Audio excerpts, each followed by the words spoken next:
Kidlat News Updates.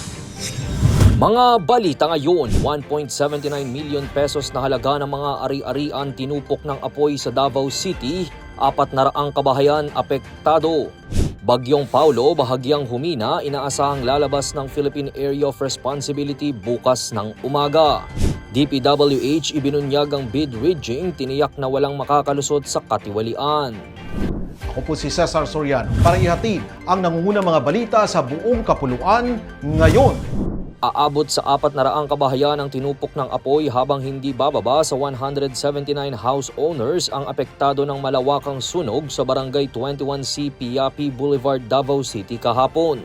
Ayon sa Davao City Fire District, umabot sa ika-4 na alarma ang sunog na nagsimula bandang 5:30 at idineklarang fire out 7:27 ng gabi. Agad kumalat ang apoy sa nasa higit 7,000 square meters na residential area habang aabot sa 1.79 million pesos ang mga halaga ng ari-ariang natupok ng apoy.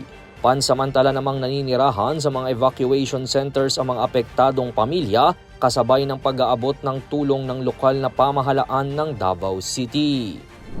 Bahagyang humina ang bagyong Paulo habang tinutumbok ang Northern Luzon ayon sa monitoring ng Pag-asa. Huling namataan ang bagyo sa bisinidad ng Mayoyaw, Ifugao kaninang hapon na taglay ang lakas ng hangin na 120 km per hour at bugsong aabot sa 200 km per hour. Kaninang alas 9 ng umaga nang maglandfall ang bagyong Paulo sa Dinapigue, Isabela na nagdala ng malakas na hangin at ulan sa parte ng probinsya. Patuloy na kumikilos ang bagyo 30 km per hour west-northwest at aasahang bukas ng umaga nakalabas na ito ng Philippine Area of Responsibility. Samantala, nakataas pa rin ang Tropical Cyclone Wind Signal number 4 sa southwestern portion ng Isabela, northwestern portion ng Quirino, northern portion ng Nueva Vizcaya, Mountain Province, Ifugao, southern portion ng Abra, northern portion ng Benguet, southern portion ng Ilocos Sur at northern portion ng La Union.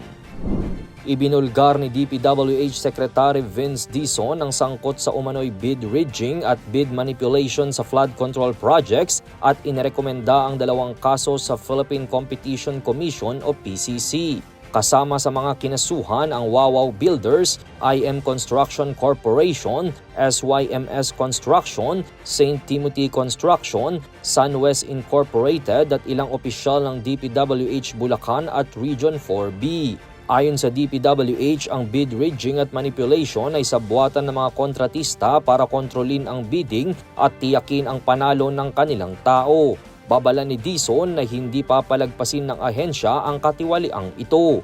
Ayon naman sa PCC, 1,100 hanggang 250 million pesos ang multa sa mapapatunayang sangkot.